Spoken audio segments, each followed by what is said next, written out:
Hey, good morning, guys. Had a few requests actually to shoot this video, and as I thought about shooting it, it kind of fits in good, and I'm gonna use it to start off some of these, Woodsman school type videos, Woodsman ways, concepts, whatever the heck you want to call it. But again, I thought it tied in pretty good, and it's a good way to start us off here in these future videos to come.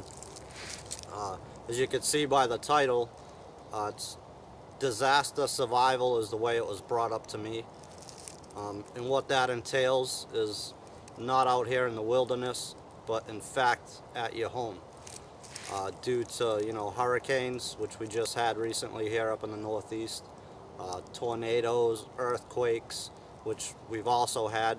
There was one in Maine not very long ago, which is unusual for us over here in this part of the state, or the country rather.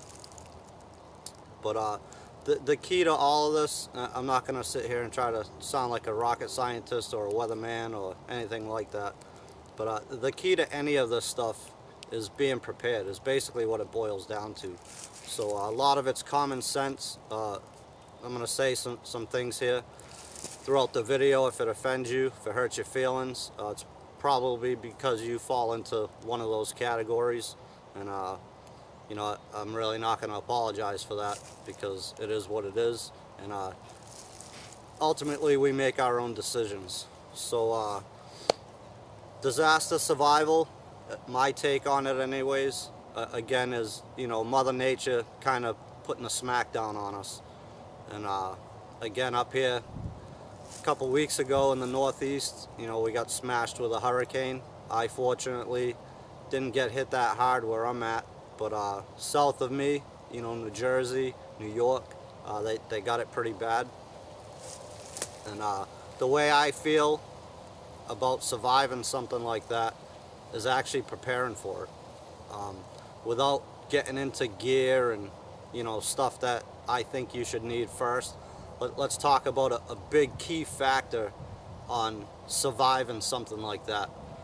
You can see a lot of people on the news, bitching and complaining, the government's not doing this, the government's not doing that. And the fact of the matter is, they can't do it all. And the biggest chance you have to survive, a catastrophe like that is social networking, pretty much. And what I mean by that is your neighbors, helping each other out, knowing key people in your town, your city, whatever the case may be, that have a good grasp on stuff like that. Maybe they're a little bit more prepared than you were, but being able to network with these people and reach out and just help each other out is ultimately what saves lives. The government, or NGOs, non-government organizations that are put together to help out in situations like that, again, they can't do it all, and they're probably not going to be there right away. You might sit a day without even seeing any form of help by way of government, non-government organizations. So that again reflects back to preparedness, and what are you doing to help yourself out in that situation. I haven't done any videos on prepping. That may be something that comes up here in the future. I'm still kind of working on that, but that's what it boils down to. Up here in the Northeast, we're prone to hurricanes. That's just the way it is. So if you're in an area that's prone to something like that, the Gulf Coast, back with Hurricane Katrina, they got whacked pretty bad. I was actually activated, volunteered to go down there and help out, with the military. But again, that's just a small portion of help that's being sent out in these areas to do what they can. And it's not always as much as needed or wanted, by the people that are affected by that. So again, up here in the Northeast, we get affected by hurricanes. Again, what are you doing to prepare for that? You shouldn't be going out, when you see it on the news, hey, we're watching this storm come up the coast and we expect it to hit such and such. You should have already been prepared long before that, because you know you live in an area that's prone to hurricanes. And same thing, tornadoes, earthquakes, stuff like that. You know, if you live out in California and you're prone to earthquakes, what are you doing to help yourself out?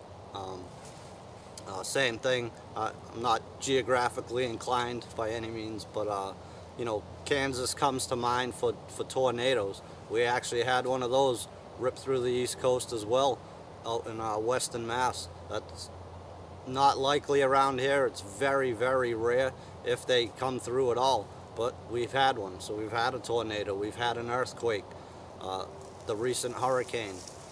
So again, if you live in these type of areas, you need to take extra precautions. You need to prepare for that. Whether it be, you know, getting yourself a generator for your home if the power goes out, you know, preparing, stocking up food items that aren't going to go bad on you, you know, all your canned goods, you know, dry food, stuff like that, that can get you by, you know, for a week or two, I would say is probably safe. Them first, you know, 1 to 3 days, I feel you're pretty much on your own, and you should prepare for that, you know, pretty good anyways. Obviously the longer you're prepared, the better off you are. And if you're one of those that are doing that, you know, good for you, then maybe you should be one of them people that are out there helping out these other people that aren't as fortunate or as prepared as you are. And that just falls back to the social networking, you know, being friendly with your neighbors, getting involved in your communities, stuff like that, to help each other out when, you know, the fire department can't be there. They can't get to you because the road's blocked, or, you know, FEMA isn't going to get here for a week, or whatever the case may be. You need to take them steps to help yourself out. It's your responsibility, you know, it's not the government's. Having said all that, you know, the key focus or thing to take out of that, I guess, would be, you know, the networking part of it and being prepared. As far as, you know, gear and stuff like that, I would highly recommend, you know, a camping type lantern that takes fuel over batteries. I got a couple at the house. They're gonna last you a lot longer, and you don't need batteries. So long term, you're saving yourself money. A generator, like I said, if you can afford that, you know, that's always a good thing. And I've actually used one back in the past. You know, I was a carpenter for many years, owned my own business for about 6 years. So I had a small portable generator, and I'd recommend that it be portable in case you need to move locations. You don't need this big monstrosity that's sitting in your backyard, because if your whole house gets ruined, you know, it's pretty much no good to you. So I had a little portable one. I actually did use it. I forget, it might have been the ice storm we had up here a few years ago, whatever. And basically all it did was run a couple lights in my refrigerator. I mean, you don't need something that's going to run your whole house.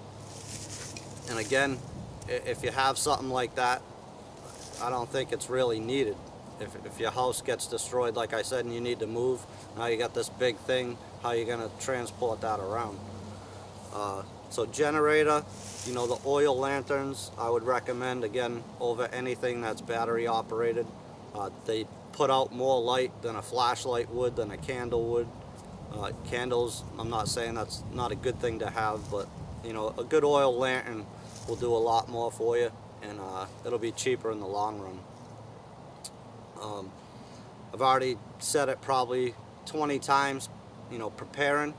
You should have, you know, some food stashed away. I'm not saying you need a year's worth for your whole family or yourself or whatever the case may be, but, you know, a good month would be good. And again, this is not, all this stuff is not something that you want to just run out there last minute and have to drop, you know, $1,000, $2,000 to get all this crap. It's over time. If you're in one of them areas that are prone to natural disasters or Mother Nature, you should know that, and you should be preparing yourself accordingly over time. If nothing ever happens, hey, you were prepared for it if it did. And it may be useful for you in other senses. You know, hey, you lost your job, whatever, you couldn't pay your bills and your lights get shut off. You've got a generator, you know. You've got food stashed away that's going to last you, you know, a month or whatever it is that you put away. It was funny, my wife actually asked me, I did get activated for the hurricane up here, and you know, she was asking me, well, what am I going to do? What am I going to cook, you know, for me and the little guy if the power goes out? How am I going to cook? Oh, there's a gas grill right out back, you know, so that's always a good thing to have as well. You got a propane tank and a gas grill, you're good to go. I actually prefer to eat that way. I'd much rather eat a steak off a grill outside than in the oven in the house, you know. So a couple spare tanks for that. You got a way to cook. Not that you can't go out in your backyard maybe and start a fire or whatever, but you know, gas grill, cheap. You can store a couple tanks, and you're good to go as far as cooking food for a while. Should you have, you know, a way to keep your food good if the power's out, I guess. But I guess that's my take on it all. That there's so much more involved in this topic. I could go on and on. I don't want to shoot an hour-long video, but I guess on that topic of, you know, disaster survival, prepared is probably the #1 thing, you know, I'd look at real strongly. Social networking, you know, with your neighbors. You may have somebody with a disability at home that needs some type of machine to be able to live, you know, or live comfortably. You know, breathing machine or whatever is the only thing that came to mind, but you see what I'm getting at.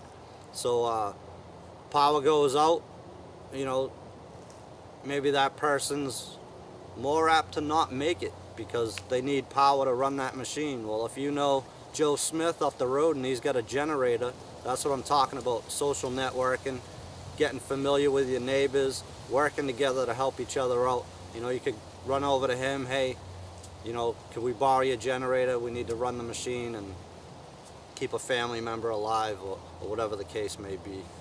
So preparing, social networking, huge. Another thing, you see it on the news, and if you're in a real bad area that you know gets hammered, listen to the news, you know. Don't try to be a tough guy. You know, no, I'm going to stay in my home, I'm staying in my home, and I'm going to stick it out, and we're going to make it. And next thing you know, your house is totally destroyed, you don't have a home no more, and even worse off, you know, you didn't make it. If you're in one of them areas, you know, and the state government, local government, whatever the case may be, is telling you you need to evacuate, you should probably take heed to that and get out of the area for a while. Back to the gear, just a little bit, something else that I thought of earlier and it just came to mind again. Putting all your eggs in one basket, that's another mistake. Again, with the big generator and not being able to move it around. But if you've got all this food stored, you know, maybe extra gasoline for your generator, extra oil for your lanterns, you know, so on and so forth, and you've got all that at your house and not spread out into different areas, if it's possible for you, then all your eggs are in one basket, and if you get hit that hard, you just lost it all, and now you're back to zero. So again, social networking comes into play. Friendly neighbors, maybe family members or relatives that live close by. You know, spread the wealth, help each other out. That way, you know, if something happens over here and you've lost all that, you have something to fall back on. That's going to get it for you. So, you know, it's not always possible, I understand that, but I'm just throwing out some ideas and give you guys kind of my take on the whole situation here. So I hope I answered some questions. Having said that, like I said, there was quite a few people that emailed me or private messaged me, wanted to see my take on the subject. So that's pretty much it. Preparing, that's it, especially if you know you're in one of them areas. So thanks for tuning in, guys. Not the most exciting video, I know, but I hope I did answer some questions. You know, you got a little bit of my insight on the topic and kind of the way I look at it. So hopefully it helps somebody out. And appreciate your views, comments, all your support. And we'll be back with another video as soon as I can. Thanks.